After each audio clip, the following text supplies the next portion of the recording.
Hi. Sounds good.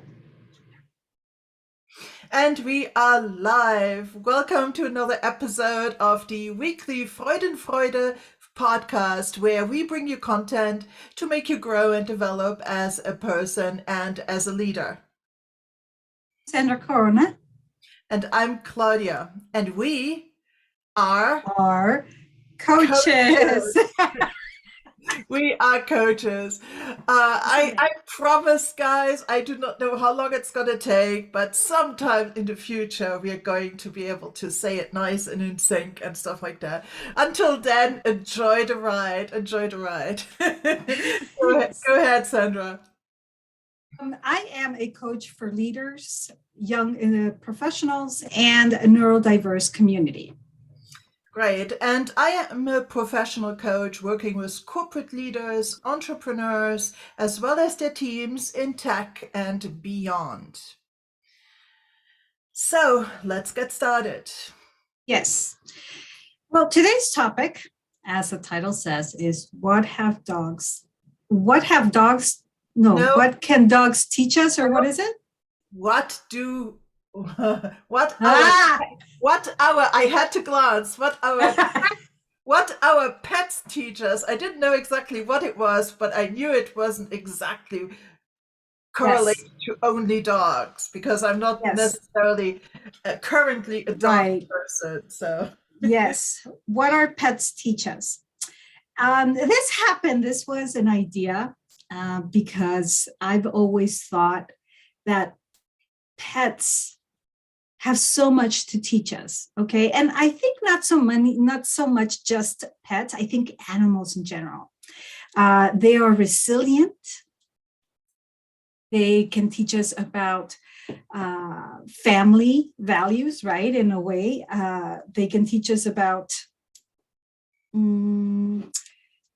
what other thing? There's so much, but how about if I let now Claudia talk so that I can put my thoughts together, because there's so much to talk about. No, really, it's just a little bit, if I give it away right now, it's like I'm giving away everything. So go ahead, Claudia.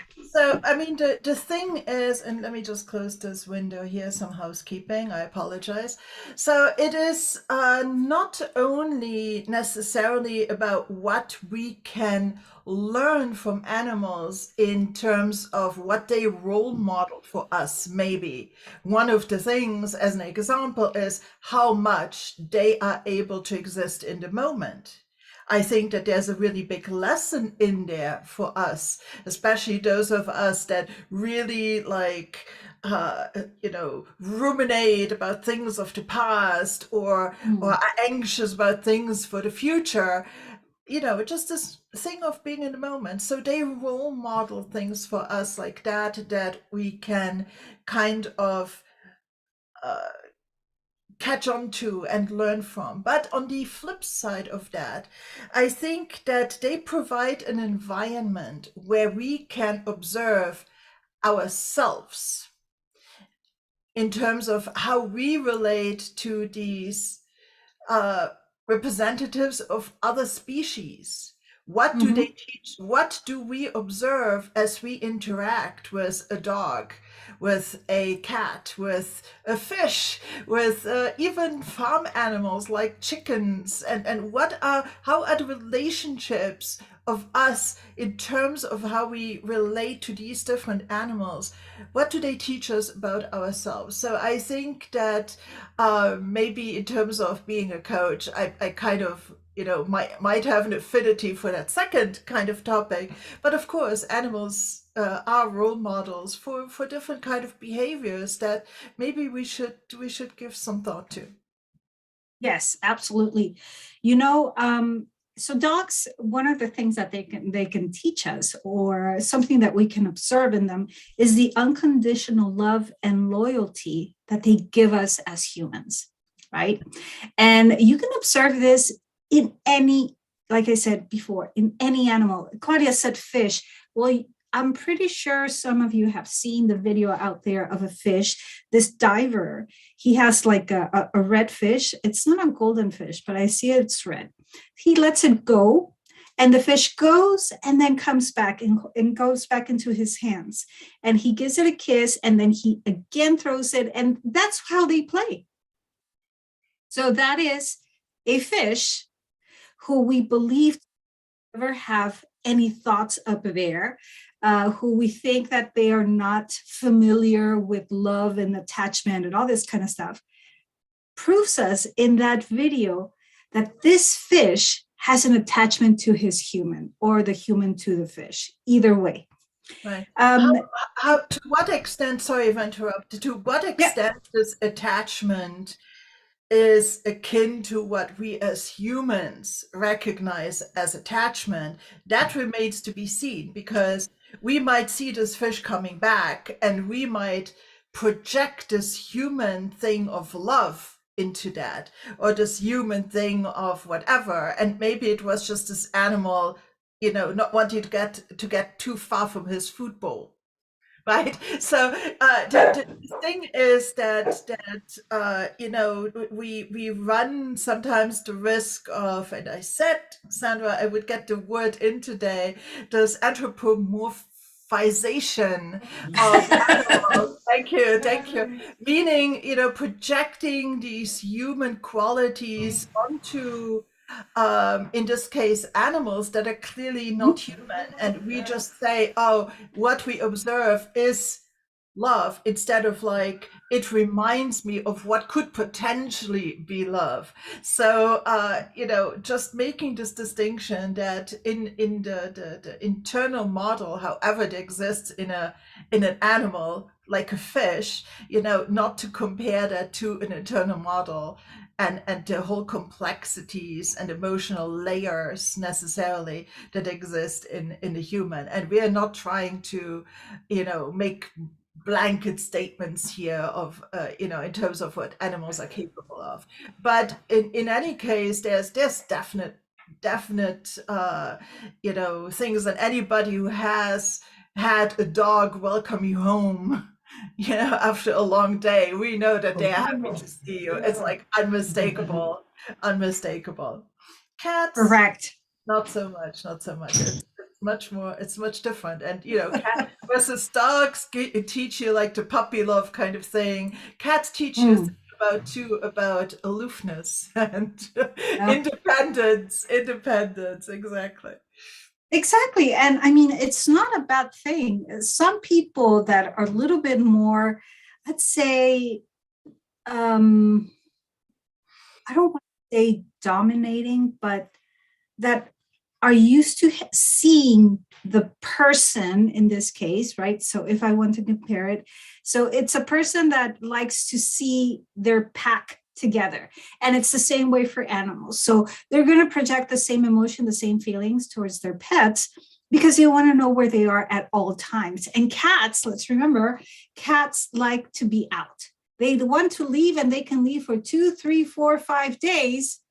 And the owners, I can't believe it, but the owners just seem like, oh, she'll come back. I would be dying because I need to see my pets. I need to see where they are. And that is independence. That is, hey, I got my stuff to do. You do you, boo, and I do me. That's how I see the cat doing. I mean, I have 2 cats. They're both apartment cats, and once they grow up a little bit more and are not like that freaking out, we will teach them how to be in a harness, and so we can put them under the tree on a leash. All our cats have always learned to do that eventually. But they're indoor cats. But even them, I mean, they must be bored because they're not running around for miles, every day. But still, they do their own thing, and they're okay not to interact. And they're okay, maybe to just interact with each other and completely ignore the people that feed them. Even if you call them. So it's just different. And so again, to look at it from the other side, right? What does it do to you as you observe this unconditional love from your dogs? What does it do for me? Oh gosh, it softens me. They soften me, they calm me. um, I feel so much love. I feel blessed. And I feel blessed just because I'm able to feed them and give them a roof. I'm blessed because they don't have to fear anything, and neither do I. And then there's the love that they give me, the unconditional love, like I was saying before. Um, it's whatever I do, no matter what I do. If I go, and here's the thing, I've never touched my dogs. It's sometimes you have to give them, the smack in the head because they're biting your shoe or something like that. But it's not with the shoe or anything like that. It's what people do. And regardless of what you do to them, and this is what I've seen with people that mistreat pet animals, or at that moment are mistreating the animal by accident, the dog doesn't hold grudges, or the pet doesn't hold grudges. They move on and they come back later to you, giving you kisses and hugs. Their way of hugging is just laying next to you. And that's what they teach me, like to say, hey, you're going to fight. You're going to have circumstances or situations where you're not going to be happy and you're going to want to throw things. But guess what? At the end of the day, this is still your husband. This is still your family. This is still your mom, your sister, whatever. And you're not going to stop loving them just because you had a difference. But that holds true, I think, only really if they're your dog, if you're their person.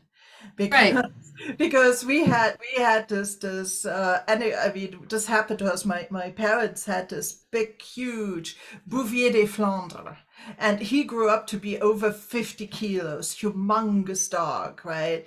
And big and dense, like heavy dog, and not to be fooled around with. I mean, you had to keep this animal controlled, but he was such a nice dog to us. So it was he was manageable, and so the but my dad had a friend who had always had dogs, and as we had just gotten the dog, this gentleman came once for a visit. The dog was doing something that he shouldn't do, and there too he corrected the dog, not in any bad fashion, but it was a matter of discipline. And he just tapped him on the nose, like this, with two fingers on the nose. This was a small puppy.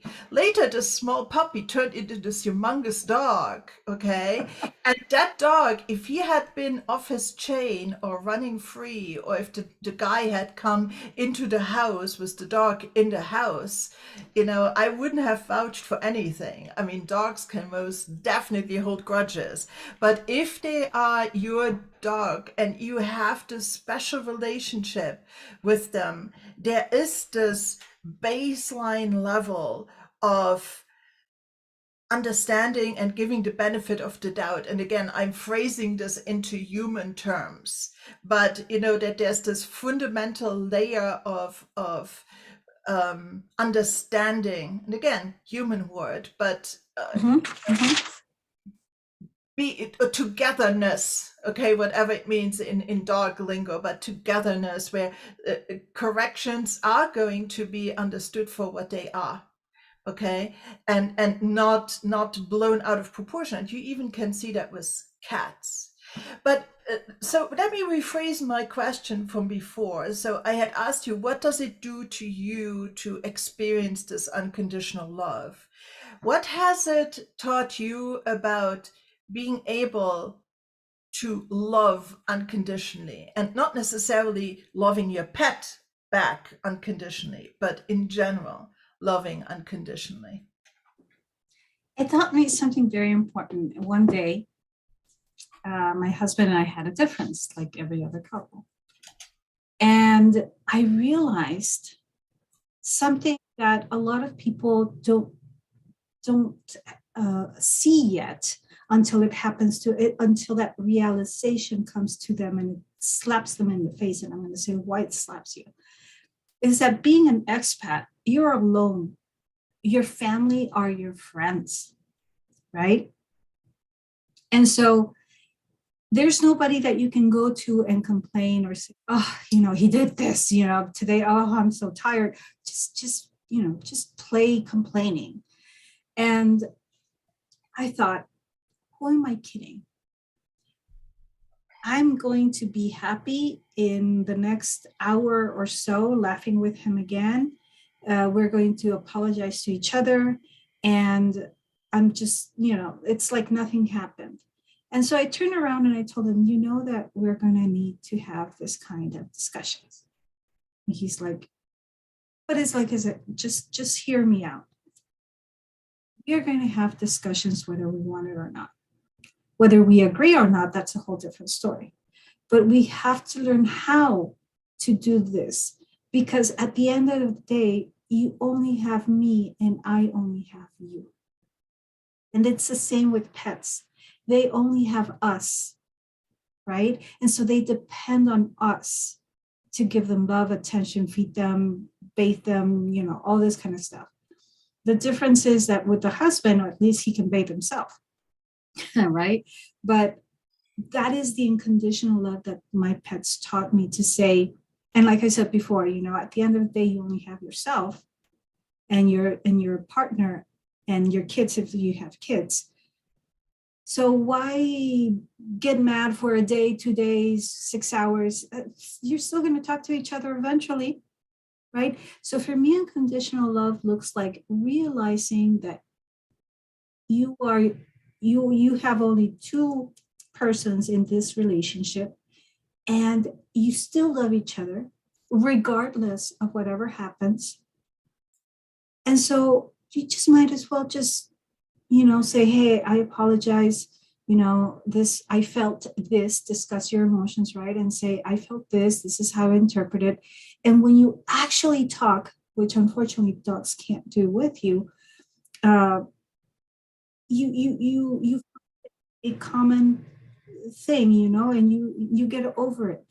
So that's what happens with me. That's what unconditional love is for me. That I will fight with you, I will have a difference with you, but at the end of the day, I still like you. I still want to be your friend. I still want to be your partner because I love you. Right, right. And some might even go a step further and not even have the discussion and just say, it's like sometimes it's not even worth it to go Yes. down a rabbit hole and just let it go. And, in the greater scheme of things, not all discussions are worth having. Yes. It really Very, isn't. very true. So, Yes. I think that there's something to be said about that, and so maybe this this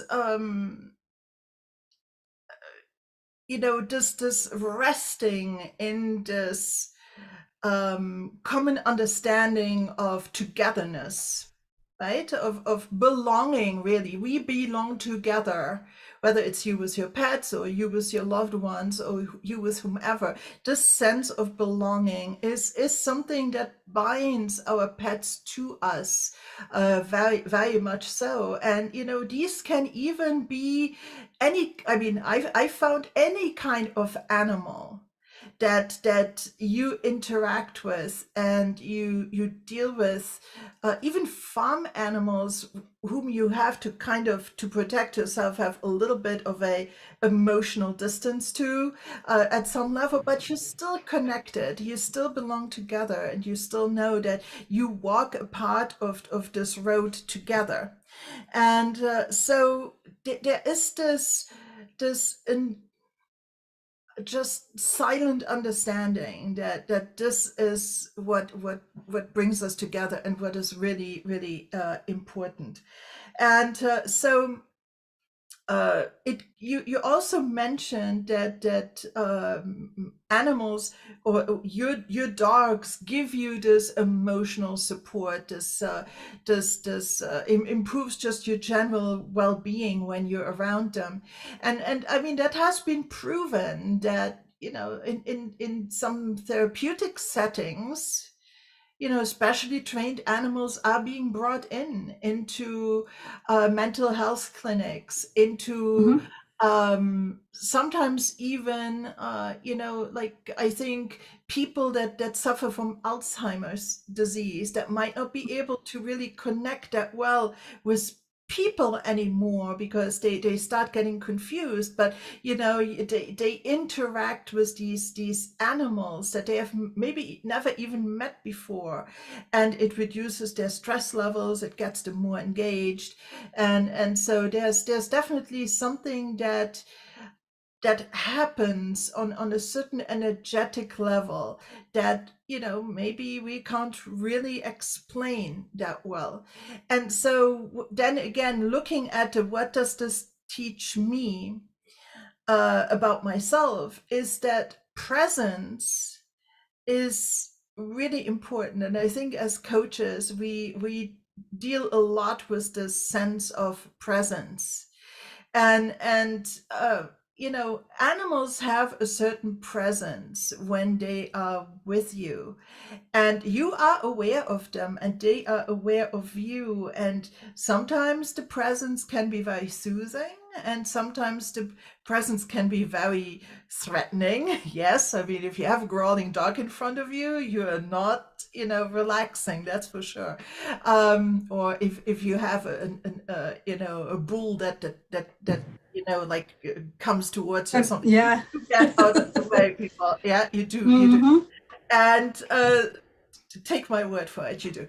And so it is that there's something happening, and I think for us it's very interesting and a reminder that this happens on a nonverbal level.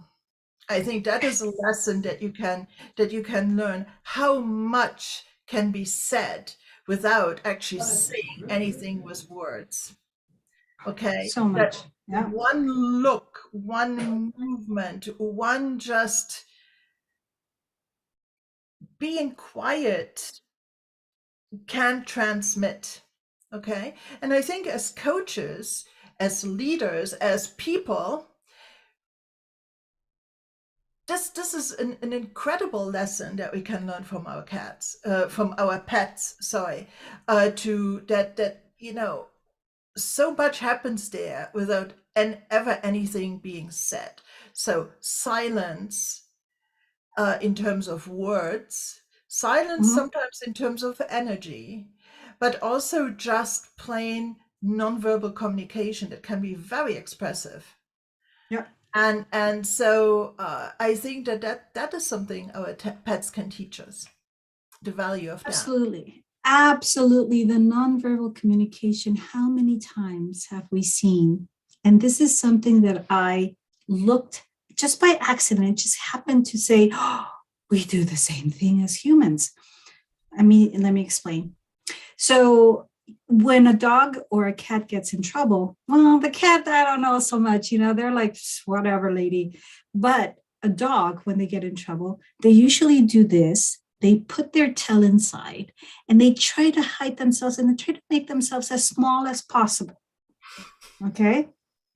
And the little one, a puppy, she learned to do it by observing her brother and her sister. Okay. So when I would tell her who did this, she would be like, and I'm like, how did you? Okay. So, anyways, the point is that is her reaction. She becomes small. When you look into videos of people that are being questioned in the police station or FBI or something like that, people, what they do when they're trying to avoid to say the truth, they usually fidget, okay, but mostly they put their hands under their legs so that they avoid movement, so that they seem controlled and at peace, and that they are in control of the situation. Okay, but what they're really doing is that they're letting you know, I'm guilty, right? The same as a dog. They do this, they hide their tail while we hide our hands. Oh, how can this be possible, God? We do the same thing. We become small when your mom would tell you, who did this? What would we do? You know, we would become like a little bit hunched to down to the side and like, oh, it was me, Anyways, that is how it happens. And Yeah. so that is nonverbal communication, where that the dog is telling you, it was me, just go easy on me. And that's pretty much.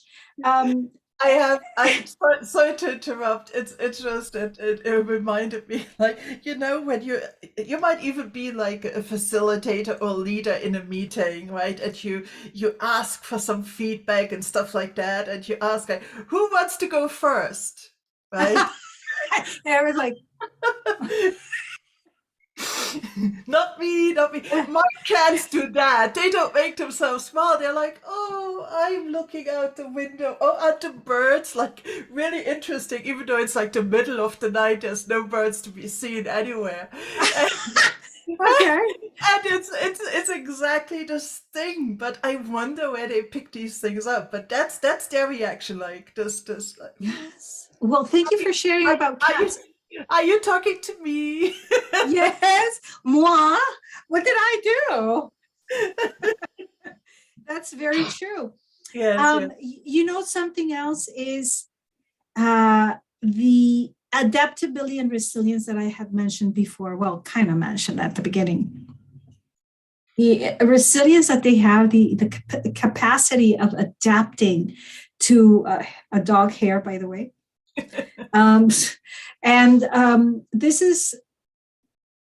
They're capable of adjusting to various situations, to environments and environments. I'm sorry.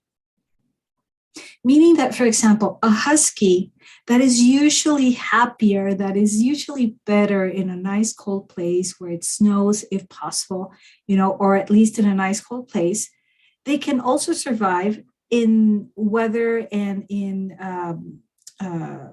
environments such as the Middle East, because I have a husky.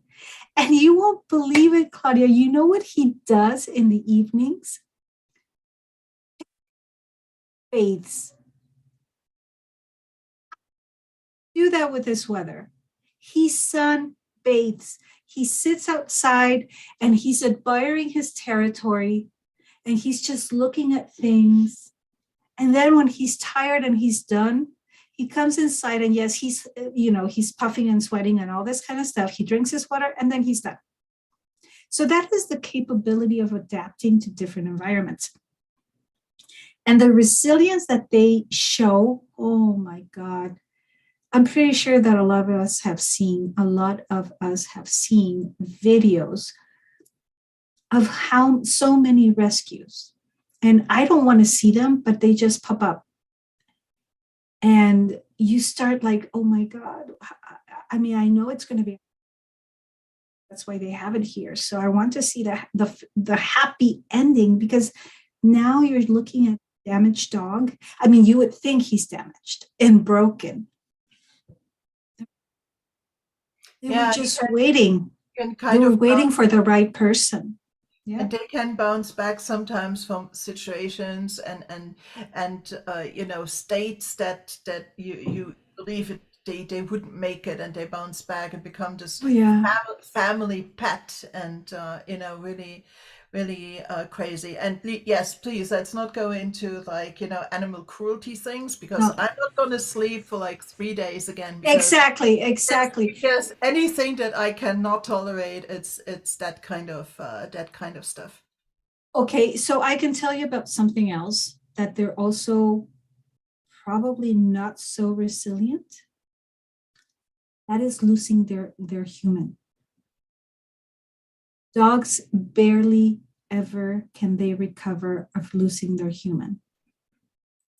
And there's so many videos out there of how many dogs, when they lose a human, and let's say, for example, they go and their everyday thing was to go to the bus stop, wait for their human, and they would walk back together, right? The day that their human is no longer in that bus, they still do it for years. Yeah. For years. And then when they pass away, the grave, that's where they are. And die there. They won't move. So if you're talking about, let's say, resilience, is that okay? I don't know, Claudia, do you think that they've accepted the passing of their human? Can we Well, say that? I think sometimes they, I mean, if they continue going to the bus, they have obviously not realized that the person isn't there anymore. You know, if they, however, realize that some patterns have changed and they wait at some place like, uh, you know, a grave or something, then there might be something like that, that they have kind of associated that the scent of this person has moved to this different spot and that's where they should be. But we don't know really what goes on in those animals, and it really shows that there's this very strong imprinting and there's a truly very special connection between an animal and who they consider their owner. And you know, we have seen multiple animals that even after they have been separated for years from that one owner, and they had literally other owners who fed them and cared for them and stuff like that, once they see again this original person, this truly connected person, you know, the other ones are ignored. You know, I mean, it's like Yeah.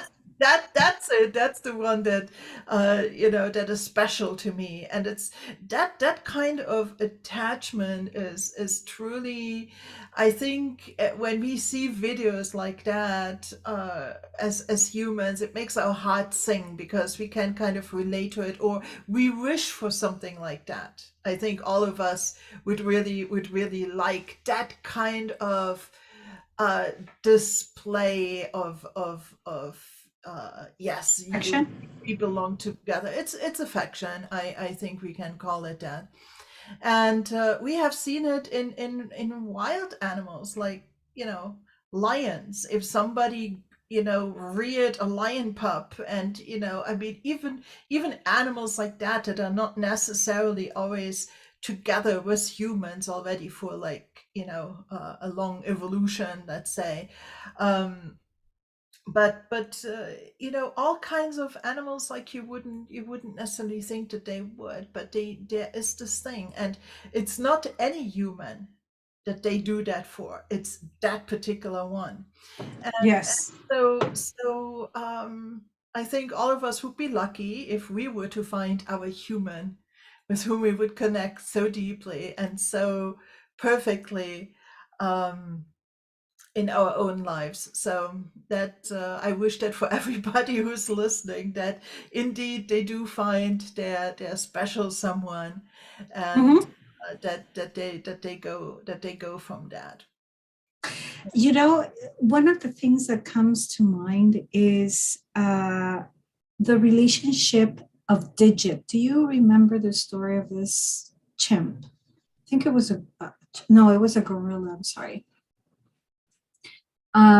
Jane, the Dr. Jane, she was the one that was studying chimps and doing all this and saving chimps from being, you know, all those terrible things that happened to them. And she saw him be born. She saw him become the leader of the pack of his kind. And then she also saw his death. And that connection that they both had is that she taught him how to do sign language. And that was, I think, the first person to do that, I think, because there was such a big commotion about it. And they would talk, you know, he would say what he wants, and he would discuss and say, feed me, and something about, I can't remember what this means, but he would use it a lot. And so that connection that you have, especially with chimps, monkeys, gorillas, and all this kind of stuff, I think every day I'm fascinated by animals. Every day there is something that they can teach us. And I just cannot, I'm the kind of person that says we don't deserve to share this world with them. That's the kind of person that I am. I don't know if a lot of people will share this feeling and this emotion, but me as an animal lover, I do. And the intention of trying to communicate with us. Dogs, you know, that puppy eyes that they do, like, feed me, I'm hungry, me, this kind of look that they do. They learned that with evolution because they wanted to communicate with humans. And so they learned how to do the puppy face because all Because of a sudden they're doing the puppy face, right? we react to it. They try all kinds of faces, and that's the one Yes, they react to. So they're like, oh, exactly. so Like, gotcha. that's the one. Yeah, exactly. That's a moneymaker. And so they learn how to do that. And so what I'm trying to say about the digit, the chimp, the gorilla, and about the puppy face is their way of communicating. They go to extremes to communicate their love for you, and or simple behavior. I think it's called uncomplicated joy. Okay, uncomplicated joy, meaning that they're just, they're going to express how they feel regardless of whether you're ready to receive it or not. They're going to do it because it's something that they feel. And then on top of that, uncomplicated joy also has to do with how they play, because I don't know if you've seen huskies, how they run like this. Okay, that to me is the most hilarious thing I've ever seen, because they run like puppies. They're so big and fat and all this kind of stuff, but they run like that. And so for me, it's the sweetest thing. Do they do it on purpose? No, that's how they run. But to me, that is just that melts my heart. Okay. So yeah, that's what I wanted to get to. The type of communication that they do with us, and humans also do it, but not with so much effort. Little kids do it with the same passion and intention because they want to play. They want to play with this person that doesn't speak the same language, but they're going to play and they're going to see how they communicate, but they're going to communicate. Us humans, well, if you know sign language, you will use it. If not, I didn't learn sign language, unless you love the person, you're going to learn it. So But that's what I was going for. let's expunge on that a little bit. Mhm. We are in front of a dog, and we will learn to speak dog with that dog. We're going to figure out a way to communicate. Ah, You yes. know, you will be faced with this creature that they are going to react to certain things, they're gonna not react to other things, and you're gonna come to some level of understanding. How often are we in social situations with other people where all we communicate is our own point of view without ever looking at the reaction of the others and how it is really understood, and really trying to see, like, what are they trying to say? I think there's a huge learning potential in that, this kind of humility that we bring to the table as we talk as we communicate with our animals, and we try to make this work, and we have the patience to Oh, yeah. try and try again, and it's okay if we don't get it right the first time. We're going to try again and try again, and if you ever try to, like, train your cats, I think you know what I'm talking about. But it's but we have this ability to do it. We do it with our pets. And yet, it is something that we so easily not do with other people. Yeah. So I think there's a lesson here. It's like, as you put something out there, a behavior, And in terms of people, also some language, you put it out there, stop, see how it is received, see what the reaction is. If that other person tries to communicate something, listen. Listen, let it truly try to understand, because what they're saying might be different from the way that you might be saying it. You might be talking about the same thing, you might be talking about different things, but try to have this true deep two-way communication going. I think so much in terms of relationships, work relationships, relationships between nations. Thank you very much. Would be so much better if people were to actually sometimes truly, in the deep, simple sense, communicate. And I think our pets can really teach us about our own capacity of adaptation to another creature's way of being, of this non-judgmental kind of, okay, I see you and I'm open to receive, and I'm open to trying to figure out what it is that you want to say. And if I want to express something to you, I'm open to try a number of variations on how I try to communicate it until I am sure that you got the message. And I think for me, at least, this is something very powerful. It is. It is. Today, in relation to what you're saying, I was watching a video about Vanessa Van Edwards. She is the body language expert and one of the body language experts. And she was saying that the best way for you to enchant your public that you're pitching to is to stop and acknowledge the person, meaning that you're pitching, right? You're saying, hey, the product does this, does that. And then suddenly you see a person that does this,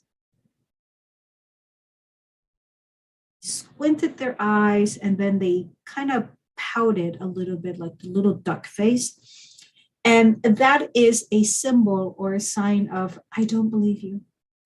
It's like, it's not going to happen. Guess what? It's not going to happen. And so she was saying that the moment that you see that is because that person is having a thought, they're into something that they believe is true, right? Speaking of the coaching lesson. And so it's our moment right there and then to acknowledge what we have noticed, stop, and ask this person at that moment, say, with your hands open like this, are there any questions? Would you like to, would I need to explain something further? You don't feel convinced. Exactly. What she does, she says that without pointing out or anything, when she says, would you like, are there any questions? She extends her hands like this towards the person that she saw did the face. And this person suddenly feels like, yes, you know what? Yes, I do have a question. And then they express their situation. And then that moment, you not only are listening, you are acknowledging that they have something going on and that you want to help them clarify or explain or whatever is at that moment needed. And they become happy clients or happy people because you addressed their issue. See? So I liked what she said, which is stop and acknowledge, because it is a powerful thing, speaking of listening, right? So that is a tip for people when you're talking or when you're in an interview. Actually, it's kind of a coach's bread and butter. Yeah, I don't know about you, but when we are with a client, and whether that be face to face or whether that be over a Zoom, which we coach a lot by Zoom with worldwide clients, you observe so tightly the expressions and the body language and the breathing and things like that of the person that's there. And especially, as a coach, you give a lot of opportunity to your client to think. So there's sometimes extended moments of silence. And it is very clear when the person is still constructively thinking or critically thinking to when they start falling into doubt, when they start losing their confidence. It's like night and day. And then you do that. You just say, oh, something just shifted. What happened? What Mhm. was that thing that made you shift? We catch up on things like this. And I think because we do this for sometimes hours a day, I think that you become more and more adept at it. And Yep. the thing is that I think that that holds true. Um, you because there's one thing, and I'm sure that's I'm not talking about this particular lady. I don't know her that you were referring to, but some people might be giving you like this algorithm book or this script or this choreography about how you should invite feedback and how you should, acknowledge a person and Uh, things like that. mhm. I'm not of that school. I think if you have the true intention and you're really deeply listening, deeply engaged in the conversation, it will come naturally. I really Mhm. think that you are going to find a way to invite this kind of discussion, in your energy, with your persona, in your way of doing it, rather than copying somebody or being stuck in your head. Oh, I have to extend my hands, and because there's coaches or consultants, advisors out there, that help people learn how to pitch and things like that. They do things like that. Hold up your arms for 3 seconds and then take a step back and smile, things like that. But I really feel that we have this capacity as humans to engage with other humans. For some, it Mhm. might come a little bit easier. For others, it might be a little bit, yeah, dog hair. Yes, I swear. For others, it might go a little bit. It might take a little time, a little bit more Yes. practice. But I really think that is one of the big takeaways that we can have from, we know how, and we can even learn how to communicate with pets. Mhm. Oh, So, yes. it shows that we have this capacity to communicate, and with a bit of good intention and a little bit of effort, there's truly hope. This is very powerful in a positive sense. There's truly hope that with the right mindset, we are able to communicate and connect with people as well at a much deeper level, using various forms of communication, not just verbal, not just analytical. Yeah. Mhm. Yep, correct. Another one that I found of this thing about what dogs can teach us is trust and companionship. Trust is a very hard thing to achieve, especially nowadays.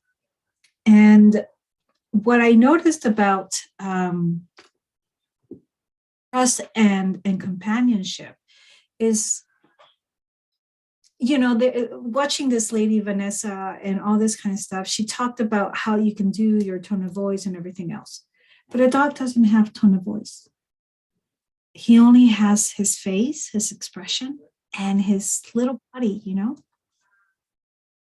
And I think you're going to trust your pets regardless. Like, there is no way that your pet is looking to damage you or to hurt you. I mean, in my perspective, in my mind, I don't think a pet is thinking, gonna make her fall with that banana. I don't think so. However, cats, I've seen cats that they're telling the cat, he gets on the table and there's a glass there, with water, and they start like this with the little paw, and the owner says, "Stop it." And then he looks at the owner and does, like, what? Okay, so that is something different. But in general, there are no animals that are looking to hunt you. They're not looking to harm you. Okay. So you can trust a pet, but the only difference is, how can we earn their trust? Because, well, we're humans after all, right? We don't love unconditionally like they do. We don't give our hearts away the very first day that we meet them so easily. I do. I mean, I really do. I don't care if the pet is a female or a male. As soon as I see them, I'm in love with each and every one of them, right? And whichever I take home, I am the happiest woman alive. But trust is a very important thing that you have to do, because trust helps you win a job, get, let's say in Shark Tank, the people that get more offers are the ones that have earned trust and have given enough warmth in their words and their expression. And so the Shark Tankers are like, or the sharks, they're pleased and they're eager to speak with this person because they felt good. It gave them that dopamine that they wanted. And companionship, come on. Pets give us all the companionship that we need. I don't know about cats, but I'm pretty sure. Why don't you tell us about cats? How Well, much companionship they give you? oh my God. So, a few years ago, unfortunately, I lost a cat who had been my cat for 22 years. So she was in the end 23 years old, really ancient cat. Okay. Well, Mm. that cat had spent every waking minute and every sleeping minute sometimes as well on me. Okay. She slept in my arm all night long. She was, when I was sitting, she was on my lap. When I was going somewhere, she was with me. We were so attached. It was Siamese cat, very, very, very attached to each other. And so once I kind of made this computation about how many hours of kitty love she probably gave me in my life. And it was close to 100,000 hours of just Oh, companionship. It was 20 years of being together. And when ultimately she passed, we had not had any cats for a while because it was too painful. It was too painful. And now we have those two young ones that, sometimes it's also painful. yes, I But get you, woman. so I mean, it's different in dogs, definitely, because I also have had dogs, but it's different, but it's not any less, right? So Right. it's not like you can say one companionship is different than the other, because if you have cats that, as my husband puts it, are less loyal, meaning they're kind of standoffish, they do not need to sit on you, they just do their own thing, they don't come when you call them, kind of things. Even if you have an animal like that, if then they do come, it makes it all the more special, Oh, yeah. Oh, right? I mean, yes. I agree. Good point. Yes. if then you have had this patience and this sometimes heart-wrenching desire for this connection and it doesn't come, if then there's even small glimpses of it, it is so special. It's just different. It's not any better. It's just different from, let's say a puppy that is this overwhelming affection machine from day one, right? So Oh, it really depends, and one is not necessarily better than the other. It's just the way that we relate to these animals and their differences. Again, huge lessons to be learned there in terms of diversity and inclusion and belonging and all that kind of stuff. We have these things, we take them the way that they are, and we try to create an environment in which this relationship can blossom, and where that animal with its peculiarities and its preferences and its fears and its little, potentially very limited emotional understanding of the world is able to take these small steps forward. And I have had animals as well, and one cat in particular, that for a year after we adopted this poor creature, that had also had some bad experiences before we adopted him, and we kind of nursed him back to health. But for 1 year he was hiding and scratching and hissing and scared and stuff. 1 year. And then from one day to the next, it was like something clicked, and he became the best, most relaxed lap kitty you could imagine. Okay. Oh, So it just teaches you to create this environment, to be directive, because you put your desires, your goals, your things out there in no uncertain terms, but you accept whatever comes and exactly. whatever is possible from this animal. And how often are we impatient when we deal with people, because we have this assumption Mm, that they should know better, and that maybe because they have these higher cognitive functions, that that should kind of be so much stronger of an indicator, or a driver, as you know um, the emotional barriers that exist, and everything should just be overcome. And right. take the animals at what they are, and guess what? Size doesn't matter, weight doesn't matter, sometimes kind doesn't matter. Oh, I heard this interesting thing, like, if you ever thought size mattered, spend a night with a mosquito.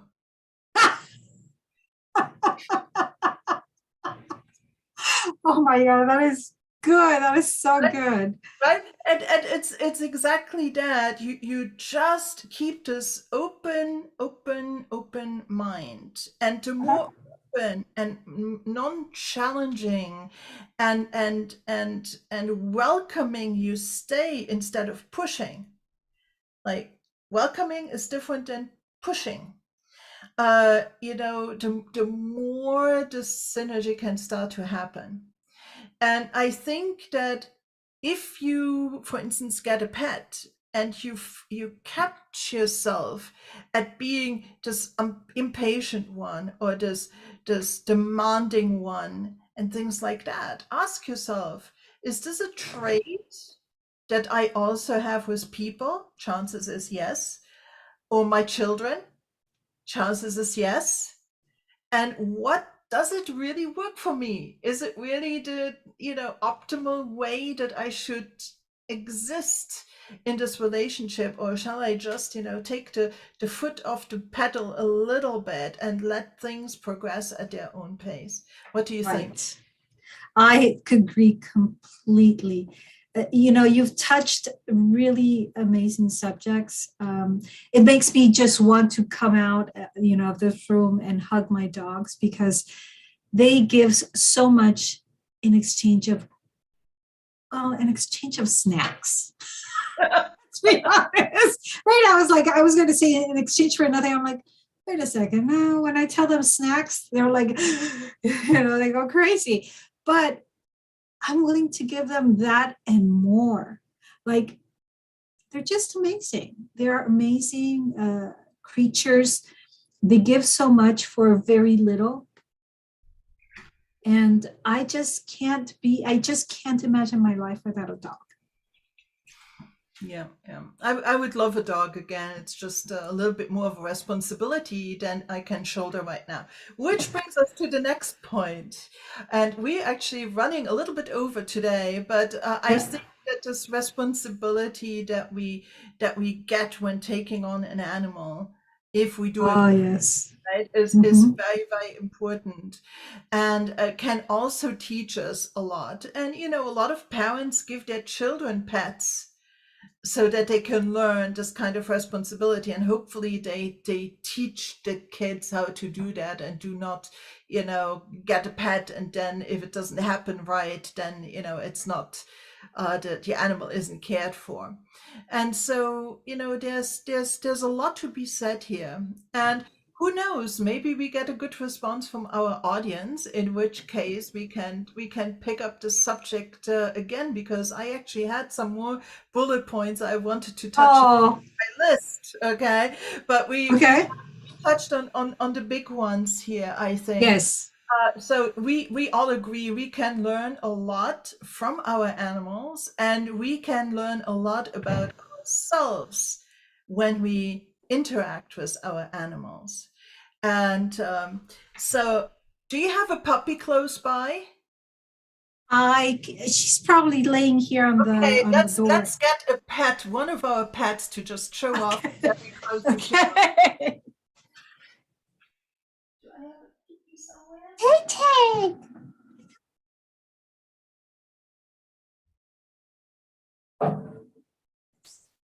Oh my gosh.